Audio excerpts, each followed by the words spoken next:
नमस्कार मित्रों, शुरुआत करते हैं इतिहास का खजाना की वीडियो नंबर 2, जिसको मैंने रूम नंबर 2 नाम दिया है।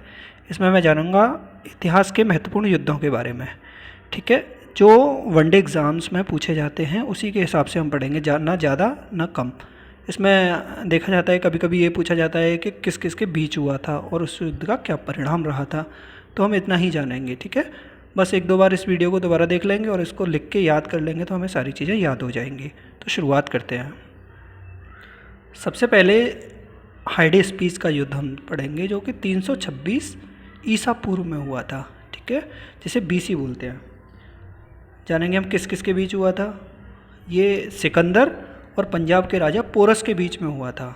तो हाइडे स्पीच का युद्ध किसके बीच हुआ था? सिकंदर और पंजाब के राजा पोरस के बीच में। परिणाम क्या रहा था इसका? सिकंदर की विजय हुई थी। ठीक है, और दूसरा युद्ध है कलिंग का युद्ध। सब जानते होंगे, सुना होगा कलिंग का युद्ध। 261 ईसा पूर्व में हुआ था। ये किस किस के बीच हुआ था? सम्राट अशोक और कलिंग के राजा के बीच में हुआ था। सम्राट अशोक ने कलिंग पर आक्रमण कर दिया था, उसमें युद्ध जीत गए थे वो, उसमें बहुत रक्तपात हुआ था। उससे वो दुखी होकर उन्होंने युद्ध त्यागने का प्रण ले लिया था। उसके बाद हम युद्ध नहीं करेंगे ये बोल दिया था। ठीक है, तो इसके परिणाम के बारे में भी पता लग गया। आगे बढ़ते हैं। अगला युद्ध है हमारा सिंध की लड़ाई, जो कि मोहम्मद बिन कासिम और सिंध के राजा दाहिर के बीच में हुआ था। किस किस के बीच? मोहम्मद बिन कासिम और सिंध के राजा दाहिर के बीच। कितने में? 712 ईस्वी में। परिणाम क्या रहा था? मोहम्मद बिन कासिम ने अरबों की सत्ता स्थापित कर दी थी, यानी अरबों का राज स्टार्ट हो गया था सिंध की लड़ाई के बाद। ठीक है, अगला युद्ध है हमारा तराइन का युद्ध, जो कि 1191 ईस्वी में हुआ था। किस किस के बीच? पृथ्वीराज चौहान और मोहम्मद गौरी के बीच में हुआ था। परिणाम क्या रहा था इसका? मोहम्मद गौरी की हार हो गई थी। और तराइन की दूसरी लड़ाई, जिसको तराइन का द्वितीय युद्ध बोलते हैं, वो एक साल बाद हुआ था 1192 में, यानी 1192 में। इसमें क्या हुआ था? ये भी सेम पृथ्वीराज चौहान और मोहम्मद गौरी के बीच में हुआ था। परिणाम क्या रहा था? इसमें पृथ्वीराज की हार हो गई थी। यानी पहले वाले में मोहम्मद गौरी की हार, दूसरे वाले में पृथ्वीराज की हार। एक साल बाद बैकअप किया उसने। ठीक है, आगे बढ़ते हैं। अगला युद्ध है हमारा चंदावर का युद्ध, जो कि 1194 ईस्वी में हुआ था। किस किस के बीच हुआ था?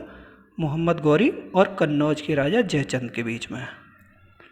मोहम्मद गौरी और अभी पृथ्वीराज चौहान के बीच में हमने तराइन की दूसरी लड़ाई देखी, उसमें जीत हुई थी मोहम्मद गौरी की। अब इसका परिणाम क्या रहा था चंदावर के युद्ध का? कन्नौज के राजा जयचंद की हार हो गई थी, यानी दोबारा मोहम्मद गौरी फिर जीत गया है चंदावर के युद्ध में। ठीक है, अगला युद्ध हम पढ़ते हैं। स्लाइड में मैंने पानीपत के तीन युद्ध हुए हैं, Panipat first, second and third. तो पानीपत के प्रथम युद्ध के बारे में पढ़ते हैं। 1526 ईस्वी में, 1526 ईस्वी में हुआ था ये। किस किस के बीच हुआ था? मुग़ल शासक बाबर और इब्राहिम लोदी के बीच में। परिणाम क्या रहा था? बाबर की जीत हुई थी और मुग़ल सत्ता की स्थापना हो गई थी। यानी अगर पूछा जाता है कि मुग़ल सत्ता की स्थापना कब से मानी जाती है, तो पानीपत की पहली लड़ाई, यानी पानीपत का प्रथम युद्ध 1526 में हुआ था, उसी से मुग़ल सत्ता की स्थापना मानी जाती है। अब बात करते हैं पानीपत के द्वितीय युद्ध की, जो कि 1556 ईस्वी में हुआ था। 1556 किस किस के बीच हुआ था? अकबर और हैमू के बीच में। अकबर तो बहुत छोटा था उस समय पे, तो किसकी सहायता ली होगी उसने? बैरम खां की, यानी किसी न किसी की हेल्प ली होगी। तो बैरम खां की सहायता से अकबर की जीत हुई थी इसमें। ठीक है, तो हमने परिणाम भी पढ़ लिया। अब हम पढ़ते हैं पानीपत की तृतीय लड़ाई जो हुई थी, तृतीय युद्ध 1761, यानी 1761 ईस्वी में हुआ था। किस किस के बीच? अहमद शाह अब्दाली और मराठों के बीच में हुआ था ये। परिणाम क्या रहा? अहमद शाह अब्दाली की जीत हुई थी।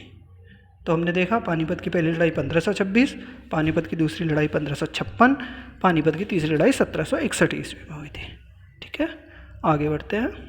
अब देखते हैं खानवा का युद्ध, जो कि 1527 ईस्वी में हुआ था। किस किस के बीच? बाबर और राणा सांगा के बीच में हुआ था। परिणाम क्या रहा इसका? बाबर ने राणा सांगा को पराजित कर दिया, यानी जीत किसकी हुई? बाबर की, और हार किसकी हुई? राणा सांगा की।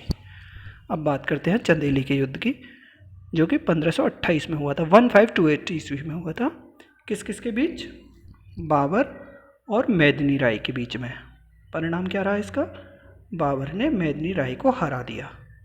ठीक है, तो खानवा का युद्ध 1527, चंदेली का युद्ध 1528। दोनों बाबर ने लड़े हैं, दोनों में बाबर की जीत हुई है। ठीक है, आगे बढ़ते हैं। घाघरा का युद्ध, ये भी बाबर ने लड़ा था। कब हुआ था? 1529 ईस्वी में, 1529 ईस्वी। किस किस के बीच में?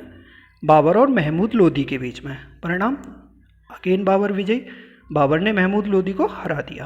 अब बात करेंगे चौसा का युद्ध, 1539 यानी 1539। ये किस किस के बीच हुआ था? शेर शाह सूरी और हुमायूं के बीच में। जीता कौन? शेर शाह सूरी। हारा कौन? हुमायूं। तो परिणाम क्या रहा? शेर शाह सूरी ने हुमायूं को हरा दिया। ठीक है, आगे बात करते हैं कन्नौज के युद्ध की। किस किस के बीच हुआ? शेर शाह सूरी और हुमायूं के बीच में। अगेन वही लड़ाई, इससे पहले हुई थी वो चौसा का युद्ध, अब होता है कन्नौज का युद्ध 1540 में। फिर क्या होता है? शेर शाह सूरी ने हुमायूं को हरा दिया। अब बात करते हैं तालीकोटा के युद्ध में, जो कि 1565 में हुआ था, 1565। किस किस के बीच? दक्कन की सल्तनत के राजा थे कुछ और विजयनगर साम्राज्य। दक्कन और विजयनगर के बीच में हुआ था, बस ऐसे याद कर सकते हैं वैसे, दक्कन और विजयनगर के बीच में हुआ था। परिणाम क्या रहा? विजयनगर साम्राज्य का अंत हो गया। और कभी कभी पूछा जाता है कि भारत का अंतिम हिंदू साम्राज्य का पतन कब से माना जाता है, तो तालीकोटा के युद्ध से माना जाता है, जो कि 1565 ईस्वी में हुआ था। आगे बढ़ते हैं हल्दी घाटी का युद्ध। हल्दी घाटी का युद्ध हुआ था 1576 यानी 1576 ईस्वी में। किस किस के बीच? अकबर और महाराणा प्रताप के बीच में हुआ था ये। परिणाम क्या रहा इसका? अकबर ने महाराणा प्रताप को हरा दिया। ठीक है, आगे बढ़ते हैं प्लासी का युद्ध, 1757 ईस्वी, यानी अंग्रेजों और बंगाल के नवाब सिराजुद्दौला के बीच में हुआ था। परिणाम क्या रहा? अंग्रेजों ने सिराजुद्दौला को हरा दिया और यहीं से अंग्रेजी शासन की नींव मानी जाती है। कहाँ से? प्लासी के युद्ध से, 1757 से। हल्दी घाटी का युद्ध बहुत बार पूछा गया एग्जाम में, ये बहुत ही इंपॉर्टेंट है, इसे याद करना बहुत ज़रूरी है। 1576 में अकबर और महाराणा प्रताप के बीच में हुआ था। ठीक है, आगे बढ़ते हैं। अब बात करते हैं बांडीवास के युद्ध की, जो कि 1760 में हुआ था। किस किस के बीच? अब अंग्रेज और फ्रांसीसियों के बीच में युद्ध हुआ था ये 1760 में। प्लासी कब हुआ था? 1757 में, और बांडीवास का 1760 में। परिणाम क्या रहा? अंग्रेजों ने फ्रांसीसियों को हरा दिया। प्लासी में भी अंग्रेज जीते, बांडीवास में भी अंग्रेज जीते। अब बात करते हैं बक्सर के युद्ध की। बक्सर का युद्ध हुआ था 1764 ईस्वी में। किस किस के बीच? अंग्रेज और एक और तो अंग्रेजों की सेना थी, दूसरी ओर थी शुजाउद्दौला, मीर कासिम और शाह आलम। तीनों की कंबाइंड सेना थी, संयुक्त सेना के बीच में हुआ था, और तीनों की कंबाइंड सेना को अंग्रेजों ने हरा दिया था। तो परिणाम क्या रहा? अंग्रेजों की जीत। कौन से युद्ध में? बक्सर के युद्ध में। लगातार अंग्रेज जीतते जा रहे हैं। आगे देखते हैं द्वितीय आंग्ल मैसूर युद्ध। आंग्ल कहते हैं अंग्रेजों को, अंग्रेजों और मैसूर के बीच हुआ था, यानी मैसूर की ओर से हैदर अली और अंग्रेजों के बीच हुआ था 1780 से 1784, यानी 4 साल तक ये युद्ध चला था। परिणाम क्या रहा था? अनिर्णित रहा था, इसका कोई परिणाम नहीं निकला था। अब बात करते हैं तृतीय आंग्ल मैसूर युद्ध, 1790 ईस्वी में हुआ था। किस किस के बीच? टीपू सुल्तान और अंग्रेजों के बीच हुआ था। एक और टीपू सुल्तान, दूसरी ओर अंग्रेज।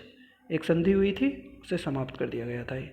ठीक है, आगे बढ़ते हैं। चतुर्थ आंग्ल मैसूर युद्ध 1799 1799 में। किस किस के बीच हुआ था? अंग्रेज और टीपू सुल्तान के बीच में हुआ था।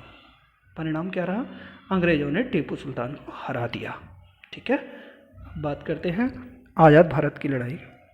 भारत चीन सीमा युद्ध हुआ था 1962 यानी 1962 ईस्वी में हुआ था। किस किस के बीच? नाम से ही पता लग रहा है, चीन और भारत के बीच में हुआ था। परिणाम क्या रहा?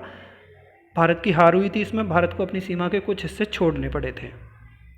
अगला युद्ध हुआ है भारत और पाकिस्तान का युद्ध 1965। परिणाम क्या रहा इसका? भारत और पाकिस्तान के बीच शिमला समझौता हुआ था, उससे इस युद्ध की समाप्ति हुई थी। अब भारत और पाकिस्तान का दूसरा युद्ध हुआ था 1971 में, 1971 में। बहुत ही फेमस वॉर था ये। किस किस के बीच हुआ? भारत और पाकिस्तान के बीच। परिणाम क्या रहा? भारत ने पाकिस्तान को हरा दिया और इसी से बांग्लादेश एक स्वतंत्र देश बन गया था 1971। अगला युद्ध है कारगिल का युद्ध, जो कि 1999 ईस्वी में हुआ था। भारत और पाकिस्तान के बीच में हुआ था। अगेन भारत ने पाकिस्तान को हरा दिया था। ठीक है, थैंक यू सो मच देखने के लिए। और ये जो वीडियो है इसको लगभग आपको 2-3 बार देखना पड़ेगा, सारे वॉर याद हो जाएंगे। और इससे अलग कोई भी युद्ध आता नहीं है, इसमें से एक नंबर पक्का हो जाता है। 1 या 2 बार पूछा जाता है किस किस के बीच हुआ था, कौन से सन में हुआ था, तो आप एक दो बार देखेंगे और पढ़ लेंगे अपनी बुक में लिख के, अपने हैंड नोट बना के, तो आपको सारे इजीली याद भी हो जाएंगे। Thank you so much.